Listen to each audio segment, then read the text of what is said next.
El mundo está repleto de problemas: guerras comerciales, virus asesinos, bombas nucleares, armas químicas, acuerdos comerciales desiguales, catedrales en llamas. Algunas problemáticas ocupan un espacio destacado en los titulares, mientras que otras suelen pasar desapercibidas. Hoy te hablaremos de un problema olvidado que pocas veces ocupa la pantalla grande. Permítenos transportarte al norte de África. Ubicada entre Egipto, Túnez y Argelia, con vista hacia el mar Mediterráneo, se encuentra Libia. Al ingresar a Libia observarás un escenario devastador. Cientos de milicias son dueñas de las ciudades. Niños corren de un lado a otro, huérfanos, sin esperanza. Violaciones, torturas y asesinatos son el pan de cada día, al igual que los llantos y la agonía. En Occidente, despiertas por una notificación de WhatsApp. En Libia, por una bomba. Al otro lado del mar se venden iPhones. En Libia, esclavos. Pero, ¿cómo se llegó a esto? Hubo un tiempo en que Libia poseía un PIB per cápita de más de $13,000 y su población gozaba de una calidad de vida equiparable a la de muchos países de primer mundo. Servicios como la educación, el agua potable, electricidad y la vivienda eran gratuitos o bien sumamente accesibles.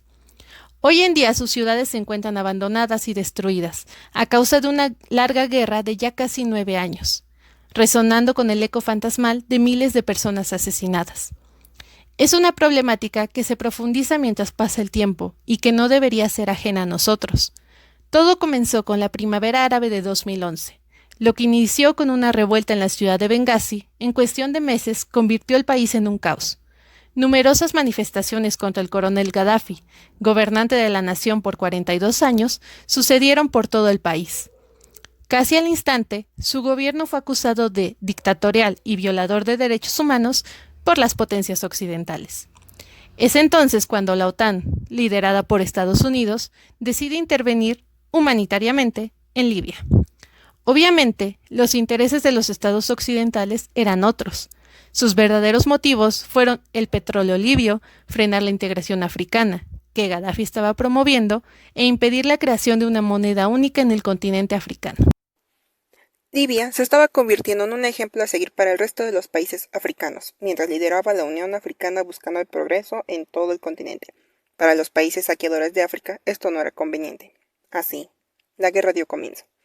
Después de meses de violentos enfrentamientos entre las tropas nacionales y las intervencionistas que concluyeron con el asesinato brutal de Gaddafi, Libia quedó dividida en tres facciones diferentes.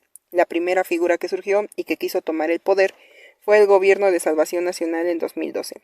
Este no contaba con el apoyo de ninguna organización internacional o algún país que lo respaldara, por lo que perdió fuerza rápidamente y terminó desapareciendo. La segunda surge en 2014, un gobierno liderado por un comandante llamado Khalifa Haftar. Este fue creado cuando el Parlamento de la ciudad de Tobruk realizó elecciones, creando el autoproclamado Ejército Nacional Libio, ENL, financiado por Rusia y se dice que también por Francia.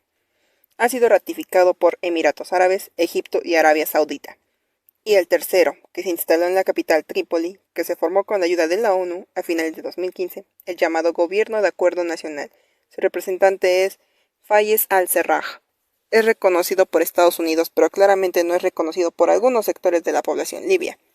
Eso nos deja a Libia dividida, hasta nuestros días, en dos centros de poder, el primero en Trípoli y el segundo en Tobruk. Ambos liberan una contienda incesante por el control total de la nación.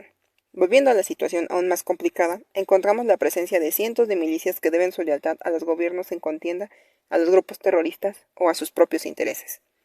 Estos grupos armados surgieron a raíz de la guerra en 2011. Sin embargo, la fallida transición democrática hizo que no desaparecieran y ahora son las causantes de la violencia y los crímenes de lesa humanidad que aquejan a la población, así como de la venta de inmigrantes africanos como esclavos.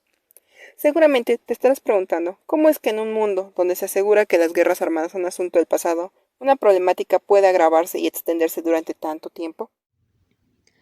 ¿Dónde están los países occidentales que tanto buscaban el bienestar en Libia? Han existido intentos de mediación internacional para solucionar la crisis en Libia, el primero de ellos en 2017. El presidente francés Emmanuel Macron decidió acercar a las partes enfrentadas y llegar a un acuerdo de paz.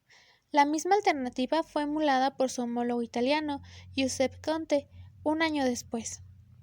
Ambos intentos de solución fracasaron rotundamente. Recientemente se reunieron en Berlín mandatarios de las naciones occidentales, así como aliados de uno de los bandos en contienda, como Arabia Saudita, Rusia y Turquía, para discutir el futuro de Libia. En la conferencia se decidió hacer valer un embargo de armas de varios años de antigüedad, para lograr así que los grupos contendientes no recibieran armamento, un armisticio y la creación de una comisión que se reuniría en el seno de las Naciones Unidas para discutir los lineamientos de la paz, integrada por 5 representantes del gobierno de Trípoli y 5 del de Tobruk. La mediación se llevaría a manos del jefe de la misión de apoyo de la ONU en Libia, Ghassan Salami. Esto no fue más que un fracaso agregado a la lista, pues poco tiempo después de haber iniciado las negociaciones, Salami renunció a su puesto, pues aseguraba que la situación de estrés le generaba serios problemas de salud. Aunado a todo el conflicto interno, da lugar el primer caso de COVID-19 en Libia. Se dio a inicios de marzo. El infectado fue un hombre de 73 años que aislaron en un hospital en Trípoli. Pero a comparación del mundo de Occidente, seguramente no tuvo la oportunidad de salvarse, no solo porque el hospital no tuviera las condiciones adecuadas por la guerra o porque faltara medicinas o instrumento médico, también porque a la par la ciudad, hasta ese momento, había sido bombardeada las últimas 48 horas, bombas que dejaron varios muertos y heridos. Días después, la ONU declaró al COVID-19 como pandemia. Pareciera que el destino no quiere que la crisis termine.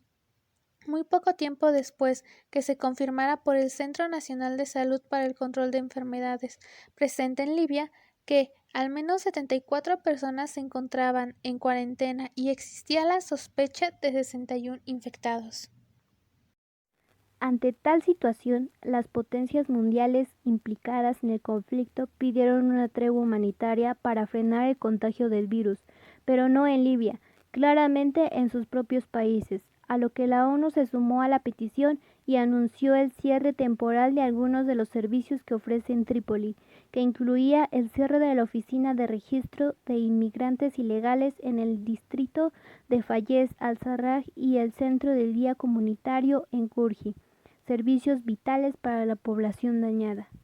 El cese al fuego también fue aceptado por el gobierno de acuerdo nacional y por si fuera poco, este gobierno hizo una petición absurda en las condiciones en las que se encuentra el país. Pidió a los ciudadanos quedarse en casa para evitar el contagio, sin considerar claramente que muchos tienen miedo de las bombas y otros tantos ni siquiera tienen casa a dónde ir. Por la guerra, más de 130.000 ciudadanos se han visto obligados a abandonar sus hogares y convertirse en desplazados internos. No existe solución, porque los países occidentales no lo desean. Para Italia y Francia, que extraen la mayoría del petróleo libio, solo importa mantener una condición favorable a sus intereses. Lo mismo ocurre con el resto de las naciones. Cada una ha sacado provecho de alguna manera de la situación en Libia y para ellas lo conveniente es que su gobierno predilecto, sea Trípoli o Tobruk, gane el control o bien que la situación se mantenga tal como está. En la cumbre de Berlín, que ha sido el intento de solución más serio hasta ahora, los representantes de los gobiernos de Libia no se sentaron a la misma mesa. Al resto de naciones no le importó. ¿Qué nos dice que el futuro de una nación sea decidido por otros sin que el país en cuestión se halle presente? Esa es la imagen de lo que siempre ha representado Libia para los que se llaman la comunidad internacional. Un pueblo sin voz ni voto, un pueblo al que le han robado su identidad, así como el derecho a decidir. Un simple tablero inerte donde se mueven las fichas de juego pertenecientes a los más poderosos, una nación con el alma herida, sin esencia.